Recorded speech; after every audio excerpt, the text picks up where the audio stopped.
Hey, what's up? Welcome back to the Centerback. I'm Jeff Crandall, joined again by Kevin Egan. The United States men's national team has 4 points from 2 games after a 2-1 victory over Ghana and a tough, emotional 2-2 draw against Portugal on Sunday. Kevin, talk about that last game against Portugal. You said it perfectly, Jeff. It was emotional. I mean, it was the exact flip mode to the game against Ghana in all ways. The US conceding in a very sloppy manner early, and then there was a stage for about 5 minutes where I was wondering, were Portugal going to go on and score 2, maybe even 3 straight away? But the US dominated after that and really controlled the game from about 10 minutes until, unfortunately, I think it was 94-32 on the clock when Portugal equalised. Devastating to concede that goal, but certainly it goes to show you that this US side has the character and has the quality to compete with anybody. Kevin, you had a unique view of that Portugal game on Sunday.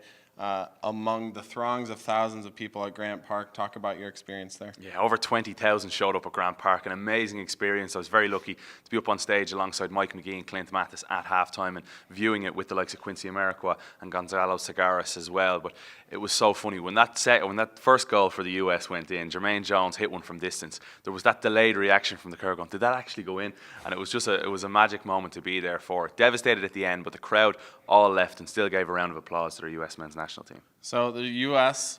needs only a draw against Germany on Thursday. A win will do it. Other scenarios will do it as well. What do you see from this match against the Germans? And a match with a lot of intrigue with Jürgen Klinsmann, former German international, a bunch of dual U.S.-German citizens on the U.S. roster as well. Well, the U.S. definitely has an edge in that sense, in that Jürgen knows this team so well. Also, I talked to Clint Mathis at Grant Park, and he just said that the U.S. team matches up very, very well against Germany tactically. However, we're talking about Germany here. We're talking about the likes of Müller, Ozil, who are in top form at the moment. So Germany, it'll be incredibly difficult. If it gets to about the 75th, 80th minute, I can see both teams not really taking too many chances and maybe seeing out the game for a draw. But the US have to go after this game and really try and win it.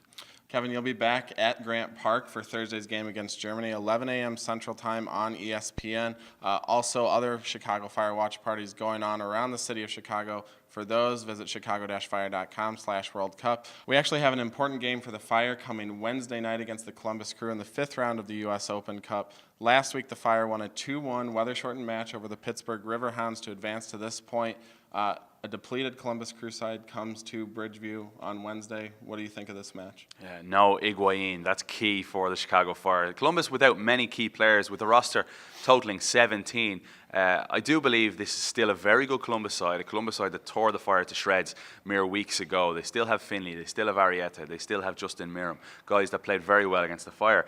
Don't be fooled by the fact that they've got a weaker squad coming to Toyota Park. However, Chicago Fire is undefeated against the Columbus Crew in the US Open Cup. Remember back to '98 when the Fire clinched a win over the Crew in overtime to win the double in their first year as a Major League Soccer franchise. Last year, the Fire beat the Crew as well. This team needs to go out and get revenge for that MLS loss a few weeks ago. Kevin, the winner of Wednesday's match is set to take on the winner of Tuesday night's match between the Colorado Rapids or Atlanta Silverbacks, visiting either team in the quarterfinals, July 8th or 9th. Of course, the task ahead, though, Fire vs. Crew Wednesday night, 7:30 p.m. Central Time. This guy on the call with Dan Kelly on chicago-fire.com. Hope you tune in. For myself, Kevin Egan, we'll see you next week on the Centerback.